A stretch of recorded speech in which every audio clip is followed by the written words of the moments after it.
Neres al Napoli, si lavora all'accordo. Prima offerta al Benfica, le cifre. Ciao napoletani, ecco le ultime novità dal nostro club preferito. Se siete nuovi qui lasciate il vostro mi piace al video e iscrivetevi al canale, grazie. David Neres ha deciso ormai da diverse settimane. Il calciatore vuole lasciare il Benfica per iniziare una nuova avventura. Il brasiliano piace in particolare al nuovo Napoli di Antonio Conte. Secondo quanto riporta Pedro Almeida, giornalista portoghese, attraverso la piattaforma Decima, Benfica e Napoli stanno lavorando per trovare un accordo per David Neres. Il club italiano del presidente Aurelio De Laurentiis ha già inviato un'offerta ufficiale di circa 20 milioni per il giocatore brasiliano.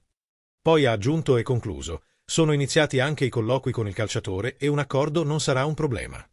Classe 1997. Il brasiliano dice di ispirarsi a Zinedine Zidane. Cresciuto nelle giovanili del San Paolo, esordisce in prima squadra il 18 ottobre 2016 nel match vinto 2-1 contro la Fluminense.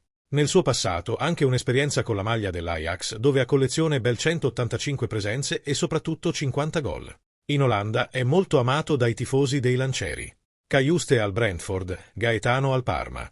Il Napoli fa 2 trasferimenti.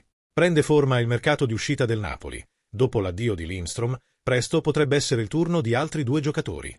Dopo che diverse idee sono state rispedite al mittente, come il Galatasaray, Jens Cajuste sembra essersi convinto ad accettare il Brentford, visto che giocherebbe in Premier League. Sempre più vicino al cambio della maglia azzurra con il Parma anche un altro centrocampista, Gianluca Gaetano. Gianluca Di Marzio, giornalista Sky ed esperto di mercato, ha fatto il punto della situazione. Che ne pensi? Lascia il tuo mi piace al video e iscriviti al canale Forza Napoli.